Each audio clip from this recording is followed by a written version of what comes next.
welcome back to the Bookworms Buddy. It is time for my July wrap-up.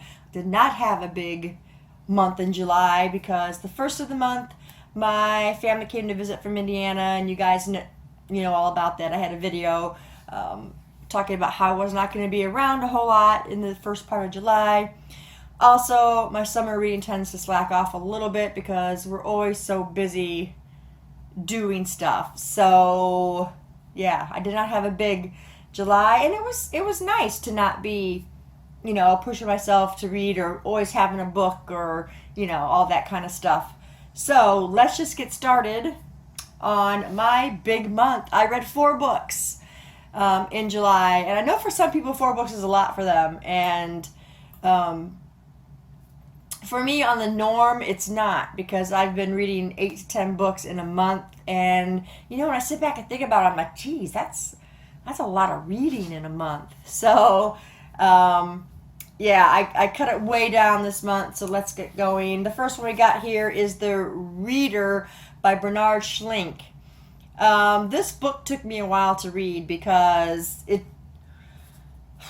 it started out okay, and then it just slacked way off. Like there was nothing going on, nothing was happening, and it was at that point that I turned the book over and read the synopsis on the back, and I just kind of started to understand a little bit more about what was going on when I reread that synopsis, because there seemed like there was a whole part that I missed, and I was like, what happened? So I went back actually and read like 2 chapters back and reread forward. And I'm like, okay, well, I didn't miss anything. But when I read the back, it all came clear to me as to why I felt that way. I ended up rating this book 3 stars because I did like the wrap-up. It was kind of sad. And then, not too long ago, I watched the movie. And I have to say I enjoyed the movie more than the book because I think it moved along at a pace, that covered just about everything in here. I mean, it didn't really miss much. And it was just, moved along. And it was very fluid, and I really enjoyed the movie. It's not real big, but I think it could have been actually cut down in size. I didn't feel like I really related to the characters. I didn't really know who Hannah was. So that kind of took away from the story a little bit for me. But anyway, it ended up wrapping up nicely, so I ended up giving it 3 stars.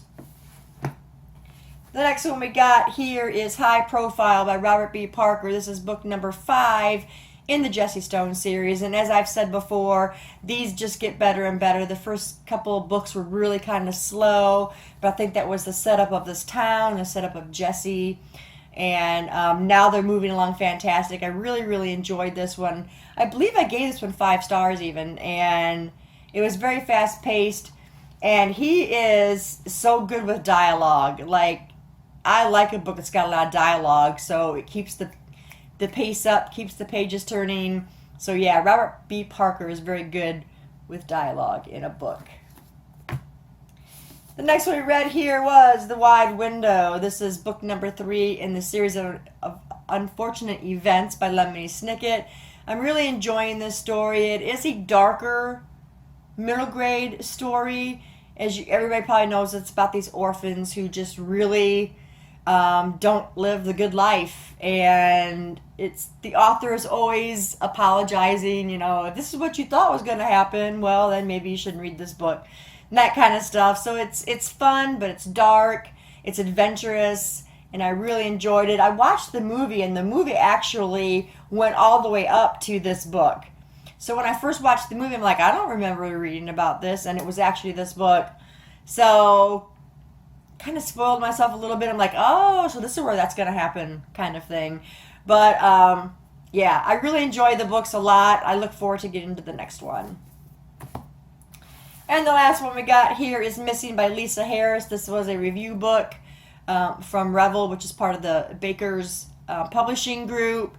And, again, I did not know that this was a book 2 when I chose this book to review it.